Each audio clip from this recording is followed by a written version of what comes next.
প্রমাণের দলিল আমাদের কাছে আছে।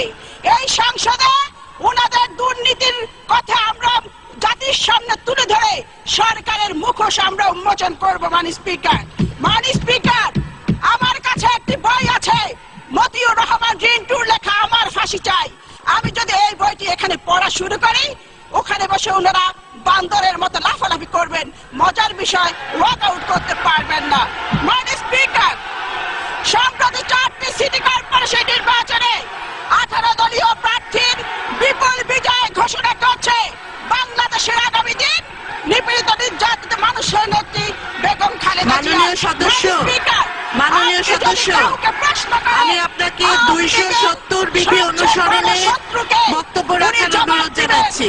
আওয়ামী লীগের সবচেয়ে বড় শত্রু আওয়ামী লীগের নেতা নেত্রীদের জিহ্বা। সংখ্যাগরিষ্ঠ মুসলমানের দেশ এই বাংলাদেশ। এটি বাংলাদেশের পার্লামেন্ট, এটি ভারতের পার্লামেন্ট নয়। গত 20 জুন একজন সংসদ সদস্য ফেন্সিডিল ইয়াবা খেয়ে এখানে দাঁড়িয়ে আমাদের নেত্রীর পরিবার নিয়ে নিকৃষ্ট বক্তব্য রেখেছেন।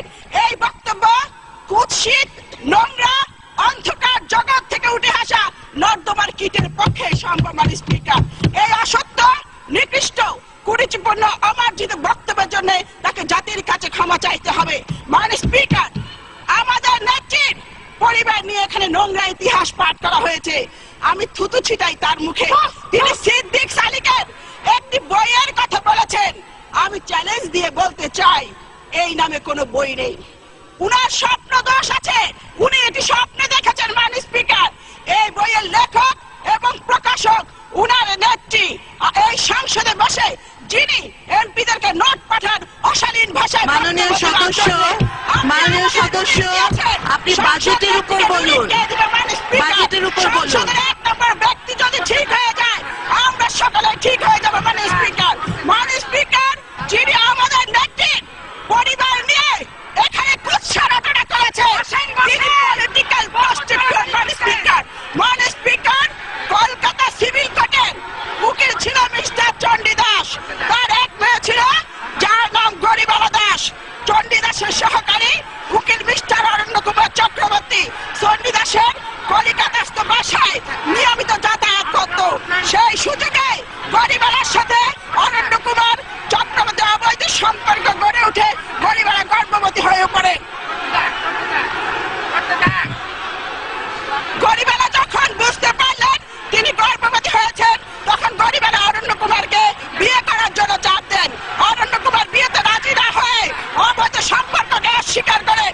এদিকে চণ্ডী দাস বিষয়টি জানার জন্য চিন্তিত হয়ে পড়েন।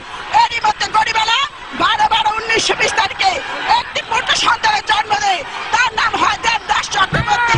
চণ্ডী দাস অরণ্য কুমারকে গরিবালাকে উঠিয়ে নিতে চাপ দিতে থাকে, কিন্তু অরণ্য কুমার রাজি হন না। মাননীয় স্পিকার, এরই মধ্যে দেবদাসের বয়স 2 বছর উন্নতি হয়। চণ্ডী দাস হতাশাগ্রস্ত হয়ে পড়েন, ভীষণভাবে অস্বস্তি বোধ করেন। মাননীয় সদস্যবৃন্দ, আপনারা একটু শান্ত হন। মাননীয় সদস্য,